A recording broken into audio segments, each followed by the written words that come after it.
It's time to run the big rock again. This is the fastest big rock on the internet, I believe, on the stock motor. Last time out, it went as fast as 104 miles an hour on 4S. So great runs. I'm running my brand new RadioLink RC4 GS transmitter to give me the range I need to run a truck this fast. Great transmitter, lots of features, and we're going to continue to push it today and see how it runs. Again, last time we hit 104 miles an hour on 4S. Same exact setup with the ZTW Beast 150 amp Pro ESC with telemetry. The stock motors in here. And I have a custom spool in here with a 46 tooth Kimbrough spur gear and a 34 tooth pinion gear. I have my Power Hobby GNSS GPS here and the Arrma Beast GPS case and a set of GRP tires, S5 in the back and 7 in the front. So let's go ahead and see if we can get this 4S run going again. If everything goes well, I have a 5S setup, which hopefully could bring this thing up closer to 110 miles an hour. My fastest run in any of my RCs is actually 108. I focus mainly on budget cars, so you know, that might shock some of you guys. I've never gone faster than 108, but that's as fast as I've gone. So if I could beat that, that would be great. And we'll get this thing together and hope for the best. Stay tuned. 4S time. Let's get this thing out where it's getting satellites. All right, we have 12 satellites. We're gonna go ahead and track, start, and we're reading. All right, we're down there pretty far and it says we still have good connection. So I'm gonna go ahead and bring it around for a 4S run. Whoa, almost lost it.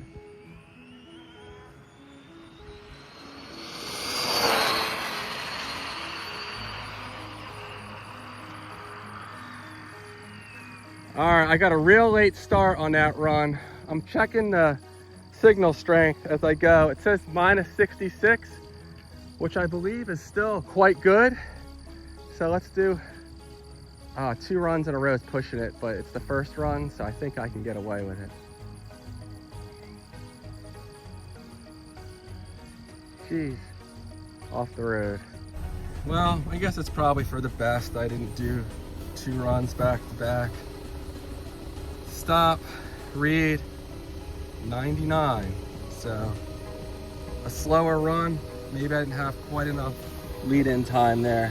And I got all this nasty grass all over the car. So that sucks. Okay, I just got done running 2 different much slower cars, so it's always an adjustment. I still don't feel I have this set up quite right, but just got to keep practicing it. And that's the problem with changing your setup, is each time you have to get used to it. So let's give this another shot on 4S. One of my viewers had suggested going in and adjusting the steering speed, which I need to do. This thing is all over the place at lower speeds. I can barely control it today. Easing into it. Full throttle. All right, that was a solid run. This added range is saving my ass. We're at -64 up there, so our range should still be good even that far away.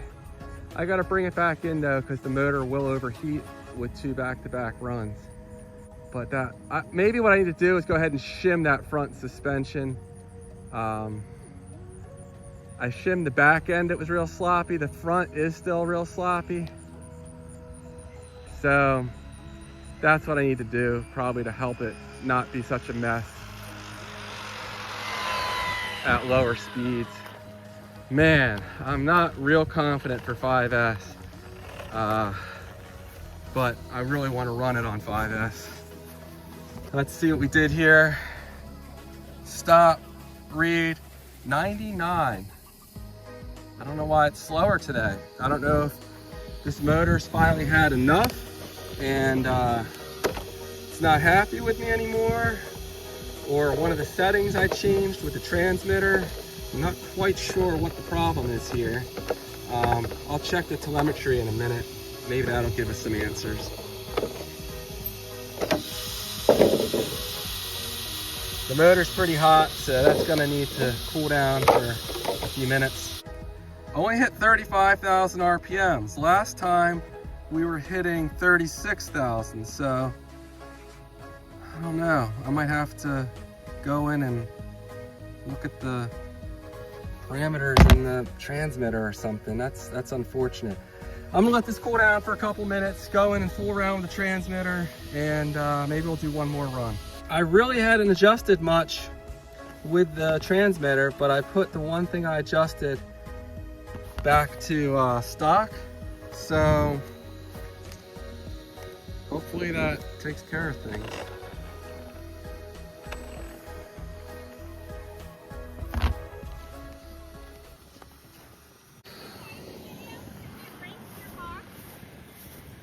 No. Why? Because it's way faster than you and it's too risky. Go start slow. We're gonna race. And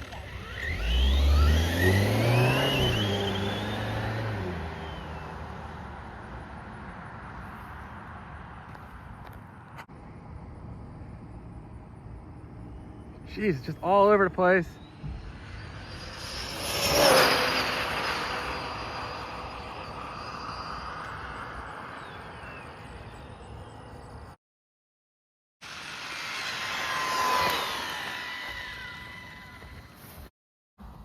It's not fast, 98. So consistently slow today, and I can't figure out why.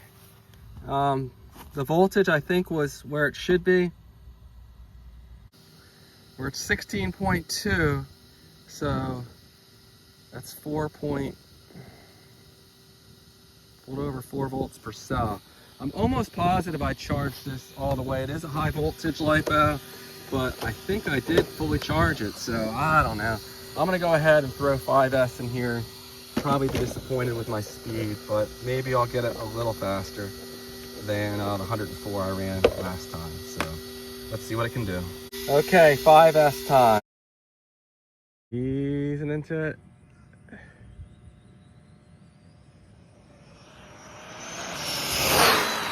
Hit shutdown. I'm not sure if that was low voltage or thermal or why it shut down, but it definitely shut down. It was pulling pretty good, but when I went full throttle, it shut down at 96. So let's take a look here at the ESC. So we dipped, I think the voltage got too low, pulled over 300 amps. Let me go ahead in here and turn the low voltage off. Cutoff voltage. Let's put that down to 3. And we'll try this again once we have a little time to let things cool down. All right, it's been a lot of traffic out here. We're just gonna go ahead and send it again.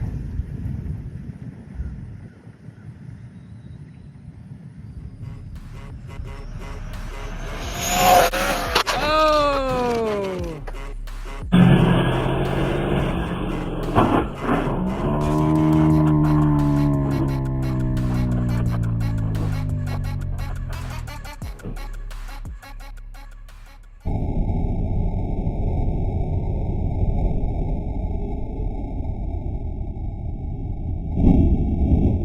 It looked like the tires were ballooning to me. We do have a little bit of a crosswind going on.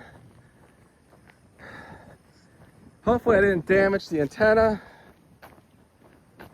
Oh, that's right, I kept it in the car this time, I think.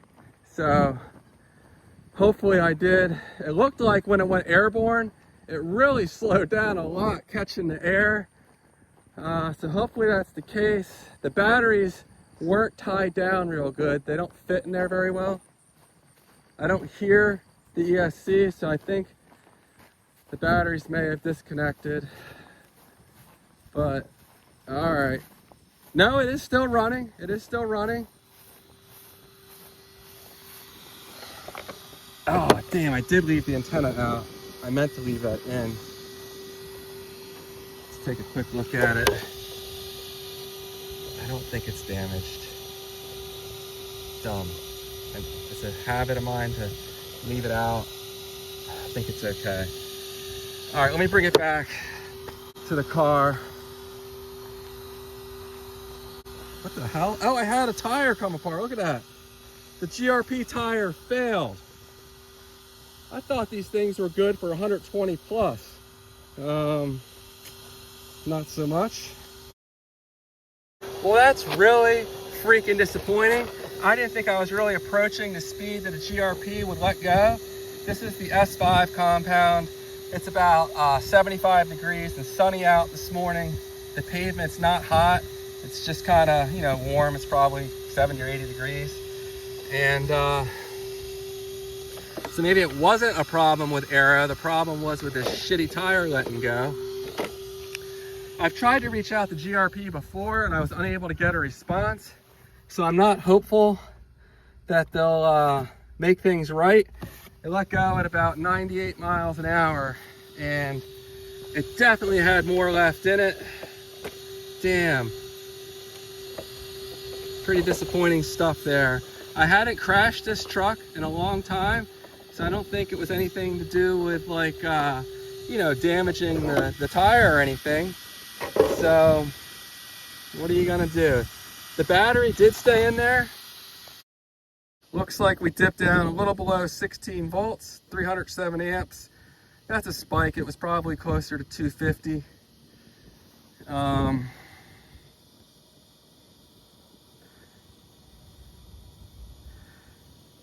Only got up to 75 degrees, so the 5S seems to be running cooler than 6S. The motor was spinning fast. That may have happened when it started to go airborne. So hopefully nothing's damaged other than that tire. Let's see, can I make this go? I did that. So that's unfortunate. Nothing looks damaged other than that tire, so I guess I got lucky, if you can call it that. And look at that thing. It got wrapped around the wheelie bar. Man, that doesn't bode well for GRPs. At most, this setup was going to go 110, maybe 112. Hard to get that off, but that thing really let go. As far as damage to the body, you know, a little scrape here, a little back here, but my tape job seems to minimize that. Maybe a little up front as well. But man, that thing, that went airborne for sure. That could have been a lot worse. Oh, I forgot to mention, here's my 5S setup. I was running a 3S Superior yellow pack here, along with, this is actually a Turnigy Rapid 2S 8400 high voltage pre-production pack. I'll put a picture up on the screen of what that pack actually looks like. But we'll be out here again. I don't know if I want to go to foams or not. Maybe I try GRPs again. If you could let me know in the comment section what you think the best idea would be for tires on this thing. It's not the lightest car, but I thought I was well within the limits of GRP tires. So maybe it was a fluke, but that's disappointing right there.